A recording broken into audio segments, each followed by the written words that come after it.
Hi, this is Roger, thanks for dropping by. This is an update on my store-bought Phalaenopsis that I currently grow on the kitchen windowsill, apart from the little one. These were specifically bought to grow in the home, and well, that's where they grow. Round the other house they lived on the end of the dining room table, so they get more light now for a start. And we have a look at the first one. We can't complain about the roots, can we? Not really. A shed load of roots, lots of growing root tips, and lots of new roots coming out from the stem. Most of which are going to end up being aerial because there's a leaf in the way, and I would never take a leaf off just to get roots to go down in the pot. However, this root is yellowing, so it's not long for this world. So it's a race now. How yellow are you going to get, and am I going to be able to take you off and guide those roots down into the pot? But yeah, we got a new leaf coming. Last new leaf was a good size, bigger than, well, heading up towards the same size, and a new one starting, plus good roots. I'm going to do this now because this is a reminder for people who grow in the home. You'll see what I'm getting at in a minute. So I've got a glass here with some RO water in it, which I'm not going to drink, and I've got some of these cotton pads, and it's a reminder.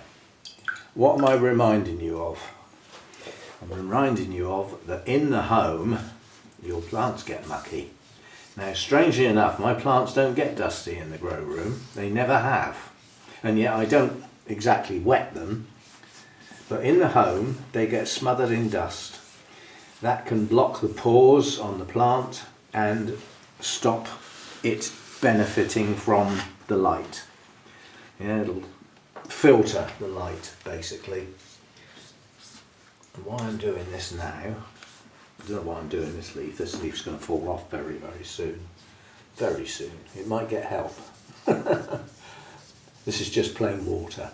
Some people put a little bit of, a couple of drips of lemon juice or something in there just to cut through any grease or anything.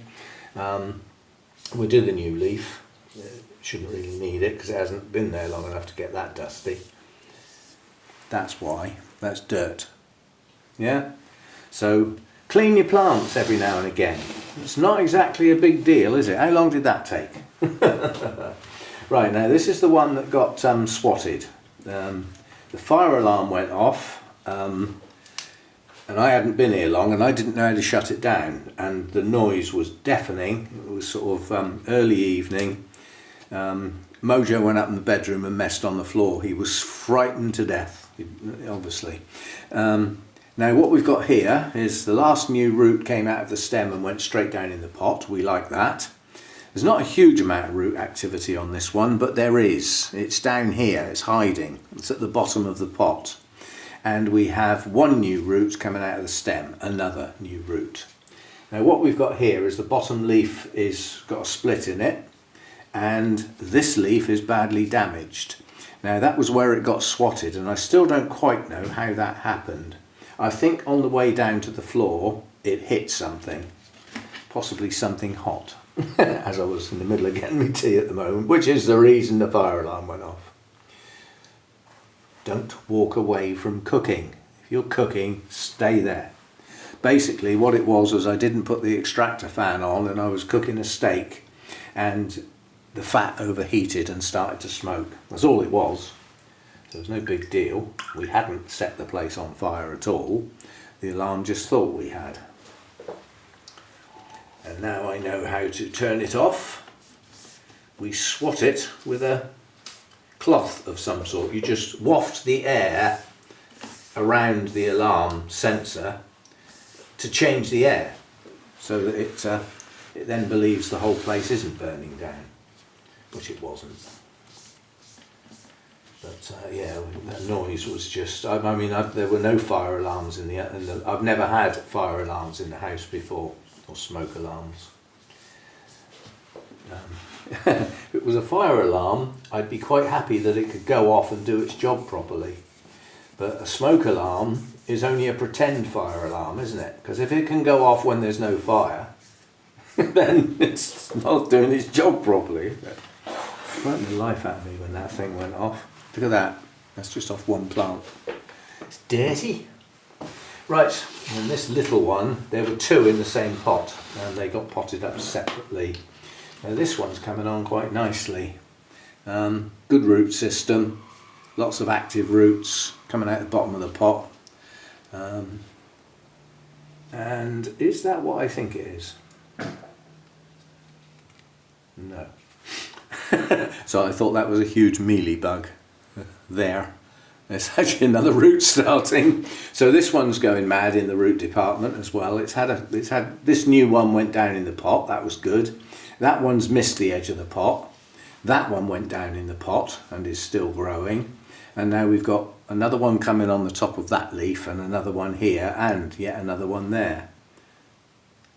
Be good if one of them was a spike, but I don't think it is. So again, this was the smaller of the two plants. I don't think this one's ever bloomed. No, it hasn't. This one hasn't bloomed yet. I don't think, anyway. I can't see a stump of a spike anywhere. But I can't remember specifically. It's doing okay. It's got the last leaf it grew was a good size, and it's now starting another one. So it's put on quite a bit of vegetative growth in roots and leaves. So coming on okay, this little one. And yeah, it's I mean, as I said, I'm not going out buying loads of Phalaenopsis just because these aren't doing bad. These were bought as a project. It's all very well me advising people, but it seems a little bit cheating if you advise people how to grow orchids in the home when you don't actually do it yourself.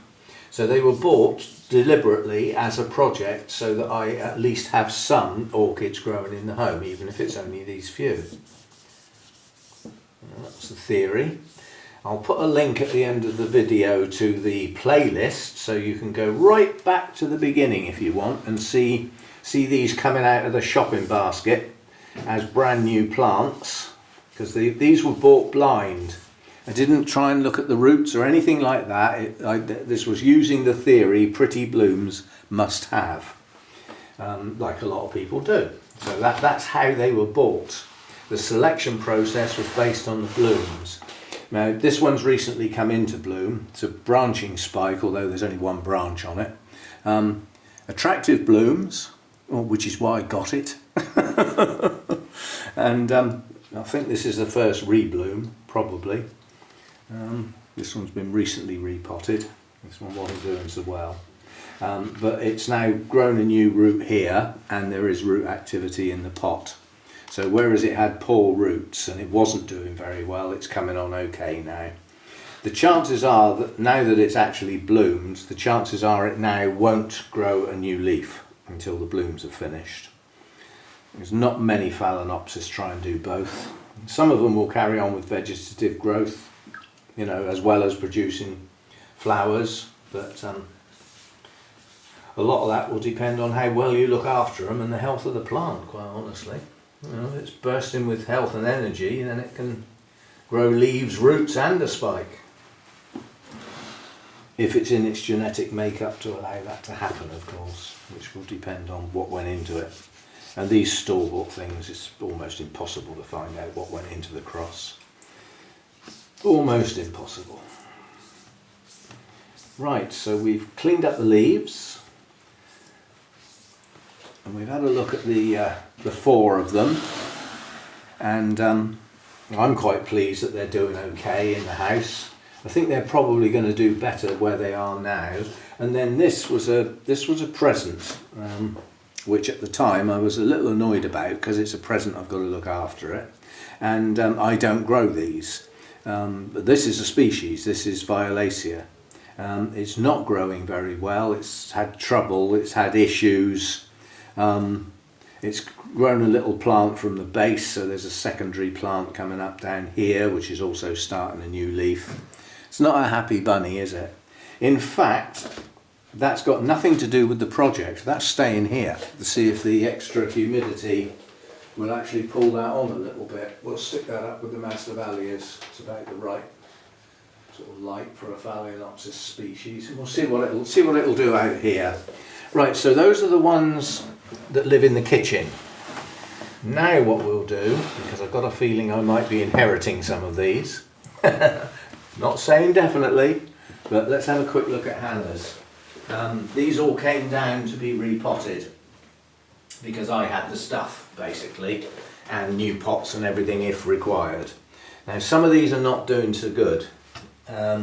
One's already been lost, it rotted, and when I repotted these, I'll put a link to the repotting video when I had a go at these as well. So you'll have two links at the end, the playlist for the project store-bought orchids and the repotting video for these. So if we have a look and see what's going on, this little one here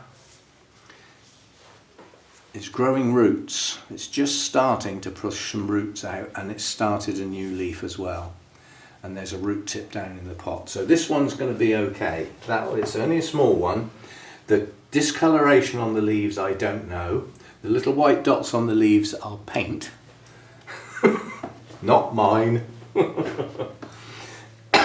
Right, two in here, and this one is probably had it. I can tell by looking at the base of this leaf and the discoloration that the base has rotted basically, but this little one over here is growing. So if they're both the same plant, all is not lost. This little one over this side is producing roots and is producing a new leaf. But I think quite honestly that this one needs to come out of the pot. There's some rot set in there. Yeah, the roots have had it as well. So it's a bit silly leaving it in the pot with the other one, isn't it? We'll just leave that one to its own devices and see if it'll push on. And hopefully those roots will get down in some media and it'll do okay. So that's that one. Where did we get to? That's that one and that one. This little one here, again, big exercise on the root department. 1, 2, 3, 4, 5, 6 new roots coming on that one, and a new leaf. So and there's some root activity in the pot as well as some reasonable roots. So that one will do fine. That one will do fine. And then this one with the mottled leaves. It's quite a pretty plant actually with the mottling on the leaves. And this one again, we've got 1, 2, 3 new roots coming, and this one's extending. There's not much root activity in the pot from the existing ones, but it's growing new roots and it's pushing out a new leaf. That's the important thing. So hopefully that one will be okay. Now this leaf is half broken. So where a Phalaenopsis leaf joins the stem, it's a U shape. That's why there's a dip in the base of the leaf. Yeah. So outside of that is like a U shape, and half of that is detached from the stem, and the other half hasn't. So that leaf may be lost, but it's growing a new one. That's the important bit. So coming on okay. And then this was the big one. I think this was a more recent purchase. This one's actually got a name: U-Pin Easter Island. Sturdy plant, growing a new leaf. I don't think there's new roots growing, but it didn't have a bad root system. Oh, we got root tips, and we have actually got a new, it's either a spike or another root coming out there. That's a new root growing up over that leaf, and we've got some roots going down in the pot. So that one will be fine. That's a nice big healthy plant, that one. So there's 5 basically, and there were 6, 5 pots, but one had 2 in, and now there isn't. So that's 2 losses so far. But they were, Hannah will be the first to admit that they weren't in a very good state. They'd been left in the old media too long, and the old media went mouldy. It was actually covered in mould and mushrooms, and it had gone too far. So it takes the roots down with it when that happens. That's the problem. So yeah, next time I speak to Hannah to arrange her to come down, I can arrange to take these back or if she wants, they can stay here for the growing season, because I've got the heat and the humidity here to push these on. So she might choose to leave them here. We shall see. Oh. And then the only other Phalaenopsis I've got is on a mount. And that's this one here. It's actually got a name which I can never remember. But yeah, that's a mounted Phalaenopsis. This one lives in the grow room. Doesn't do very well in the winter, it gets too cold really. But the lower leaves are starting to get a bit tatty. The new ones at the top aren't too bad. I would say, given the colour of those leaves, that's now getting too much light, so I'm now going to move it. It's too pale, yeah, it's getting too much light. So whereas it was round one side of the rack, it can now come round the other side of the rack. And let's see if we can find something that might benefit from a bit more light. That one will. So that's a Brassivola type, so we'll put that one round there. That can get a bit more light. And then we can shuffle a few things round here. Some things can come higher up, leaving a space down below which is relatively shaded. And let's see if that will colour up a bit better with a bit less light. Yep, so there we go. That's a look at all the Phalaenopsis in the house. I don't know what the plural is. It's probably just Phalaenopsis, one or many. Yeah, so update on the project Phalaenopsis and a link to that project at the end, and a link to the repotting video where we did Hannah's and sorted them out. So, right, update on Phalaenopsis, and see you next time. Thanks for dropping by.